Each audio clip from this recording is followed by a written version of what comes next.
This is Block 11, Reagan's Revolution, Part 1, Modern American Conservatism, with the section beginning the silent majority.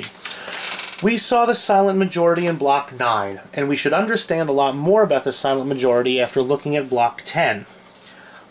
These are the first kind of new Republicans courted by the Republican Party. That the 1960s, as we know, saw anti-war unrest, racial unrest, trust no one over 30, traditional notions of authority, family, religion under attack. Richard Nixon maintained that while the radicals, black nationalists, hippies, free love people, student radicals, SDS, the Red Army faction, all of these people, they got all the news recognition, Nixon believed that most Americans held on to traditional notions of faith, family, God, and patriotism, and he called them the silent majority. They were boring, they were dull, they were old, they were not hip, they were not cool, but there was a whole heck of a lot of them. And Nixon came, he was elected president twice, the second time by overwhelming, in an overwhelming landslide, by this silent majority, by these group of people who were really worried about the direction that the United States was going, that all of these traditional notions of authority, these traditional structures, this traditional, setup of American society from, prayer in school to belief in racial integration, were being threatened. And Nixon tapped into that and he called it the silent majority. Now, as the 70s wore on, and the permissiveness of society grew greater, and religion in the United States became more and more of an afterthought in a lot of ways. A new group was founded by Jerry Falwell, who was an evangelical minister, that he called the moral majority. And Jerry Falwell argued that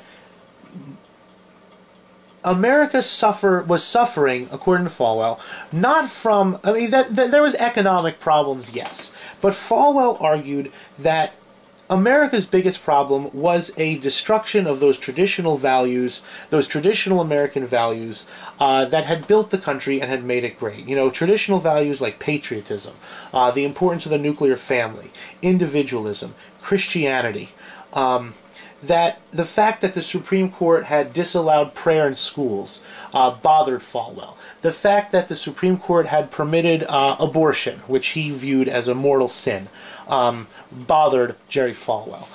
The fact that, the churches were being abandoned by kind of liberal professionals, bothered Jerry Falwell. The idea that divorce was becoming more and more and more common.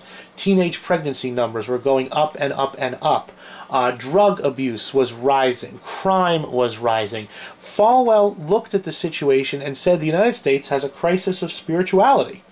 Not an economic crisis, not anything like that, but a crisis of the soul. Falwell's group was a collection of conservative evangelical Christians and moved politics away from purely economic concerns. That if you look at politics during the liberal establishment period, from the time of,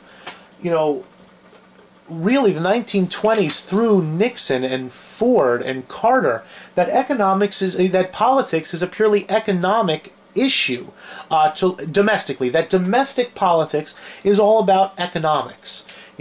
Jobs, income, money, standard of living, unionization are the watchwords of domestic politics. That Roosevelt wins election on an economic message. Johnson on an economic message. Falwell, what he does is he turns politics away from purely economic concerns to what became known as social issues. Those divisive social issues that really divide conservative America from liberal and progressive America. Things like, obviously, the number one thing, abortion, pornography, homosexuality, feminism, affirmative action, divorce, the role of the school in raising a child. All of those things that really have nothing to do with economics, or little to do with economics, but have a lot to do with the moral fabric of the country.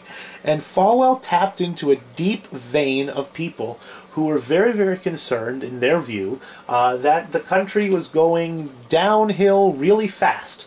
in terms of its morals and its values and its spirituality, and that made for a very, very powerful electoral force. That, you know, evangelical Christians today are one of the most important backbones of the Republican Party, and that was created by, really, Jerry Falwell and others like him.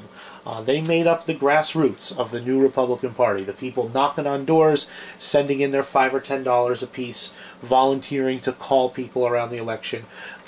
For the Republican Party in this time, the 70s and 80s, and still today to a large extent, are this moral majority, these social conservatives, not so much concerned about economics, or at least concerned with economics less than they are about what they see as the moral decline of the United States.